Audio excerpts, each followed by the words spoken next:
In less than 2 months, I've made over $25,000 selling this product on Amazon, but that number is revenue and not profit. And in just a minute, I'm gonna go over all the costs I had, the expenses, and share with you the final profit that I've made so far in less than 2 months of selling on Amazon FBA in 2025. You can know if it is too late for you to start an Amazon business.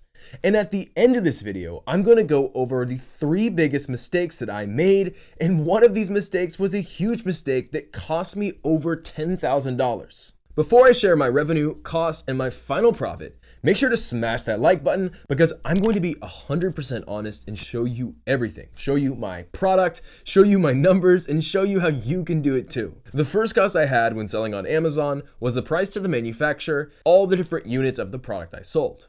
And in total, it cost me $4,352.74 to manufacture the products that I sold. And the next step I had was when selling on Amazon is the Amazon referral fee. This is the 15% fee you pay to Amazon to just sell on their platform. I spent $2,279.51 on that. And that number is basically the revenue I made times 15%, which is the fee that Amazon charges, and I just have to give that to Amazon as a fee for being able to sell on their website. And I think that it's 100% worth it. The reason why Amazon charges this fee is because they have to spend money maintaining their website and doing marketing, and they spend billions of dollars a year marketing their website. So by paying Amazon that referral fee, you get access to over 100 million Prime customers in the United States alone. The next fee I had to pay was $6,402 for the Amazon FBA pick and pack fee. Now, FBA stands for Fulfilled by Amazon. The way that Amazon FBA works is you buy your products, usually in bulk, from your manufacturer or a wholesale supplier, and then you ship those products into the Amazon warehouse. Then, when you get a sale on Amazon's website, Amazon will pick, pack, and ship out those individual products and send it to your customer. Now, Amazon does charge a fee for this. This is the Amazon FBA pick and pack fee. This fee covers the shipping and handling. Now, you don't have to do FBA. You can do FBM instead, and you can avoid this fee. Sort of. But if you do FBM, you're still going to have to pick, pack, and ship it out yourself. You're still going to have to pay for shipping yourself. And usually I've found that's more expensive and takes a lot more time than using FBA. And if you use the FBA model, it makes it so that products that you sell on Amazon are Prime eligible. I talk about this much more in depth in the other videos, but trust me, if you're going to sell on Amazon, you're going to want to use their FBA system because it's going to save you so much money. It's going to save you so much time, and it's going to get you so many more sales. But of course, there is a fee for this.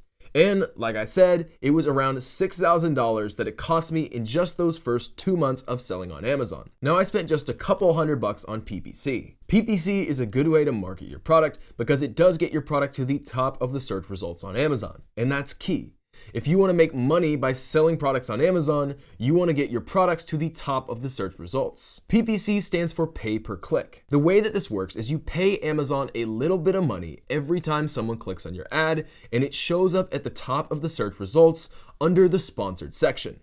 But this is completely optional. You can still get your product to the top of the search results without paying anything. Then on top of that, there's other fees associated with running the business. I probably spent around $600 on all the other expenses.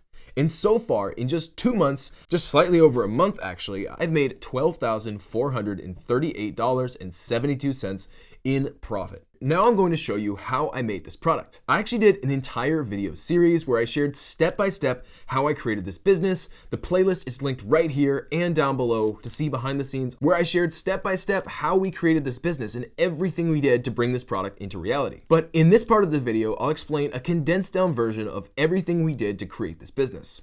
First off is product research. We used a tool called Helium-10, and Helium-10 will show you what people are searching for on Amazon.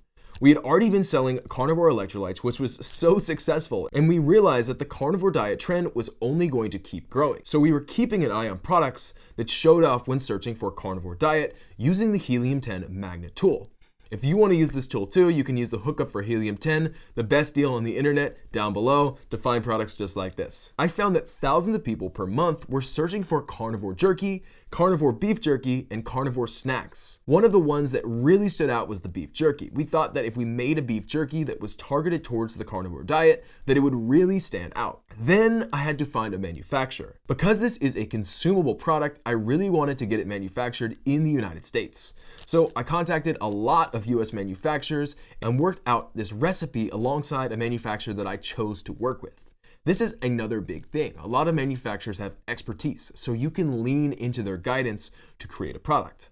And luckily for us, we found a manufacturer that really believed in our vision and was willing to work with us for long-term success. Then I used FBA creatives to get my logo and my labels done. You can use the coupon code TRAVIS and that will get you 40% off. I'll also put the link to FBA creatives down below if you're looking for a logo, packaging design, or for your Amazon listing to be created. You can use FBA creatives to do that. I then signed up for an Amazon seller account by going to sell.amazon.com, clicking sign up, and then I created my Amazon listing. FBA creatives took care of all of this for me. And as I mentioned earlier, I spent $4,352 getting my first production run done.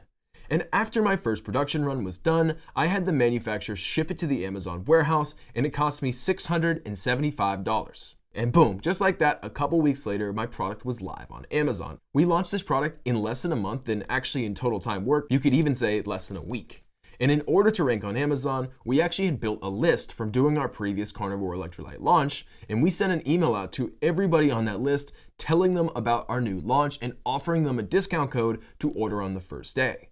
This got the momentum going from customers that already trusted us and is the power of doing a pre-launch when you're launching your product. I started running a lot of PPC at the beginning. We don't like running PPC long-term with our products, but for those first 8 days on Amazon, they matter the most. Amazon is figuring out whether your product is going to be a big seller or not and how serious you are about it. So if you sell well in your first 8 days, it matters a ton. I actually ran into the opposite problem of a lot of sellers where I started building momentum too quickly. And this would lead to my first mistake. And I'm gonna share with you the 3 huge mistakes I made, and please really pay attention to this. If you're thinking about selling on Amazon, please learn from my mistakes. Mistake number 1 was not ordering enough inventory. As I mentioned earlier, we were really building too much momentum since we had PPC running on the first 8 days and a lot of people coming from our Carnivore Electrolytes product, customers really wanted to buy the product. And I realized very quickly that we were going to completely sell out, especially because we did such a small production run to start. Because of that, I had to quickly call up the manufacturer,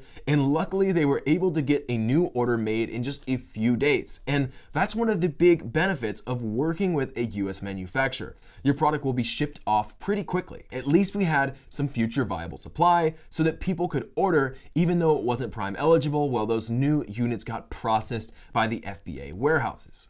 Even still, we sold out, and this did slow down a lot of our momentum. It is something that you definitely need to be aware of as a new seller. Moving on to the second mistake, the packaging. We made a small mistake here with the packaging where we originally wanted to send the product in 2 bags, as 2 bags for a lot of people feels better, but we quickly pivoted to 4 ounces in 1 bag as it saved us on shipping costs and manufacturing costs, and cut down on a lot of plastic waste.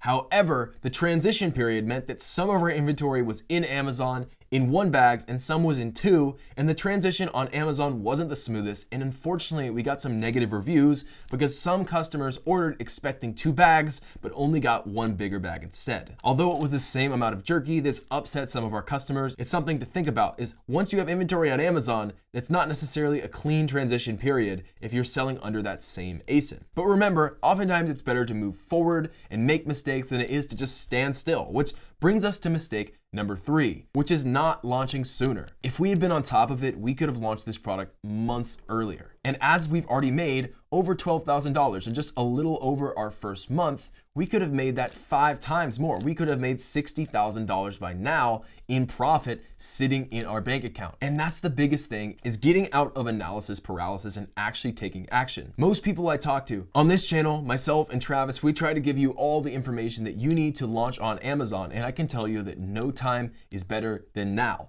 But it's up to you to actually take the action to do that. And I can tell you the biggest regret I hear from all of our students and ourselves included, our biggest mistake is just not taking action and launching sooner.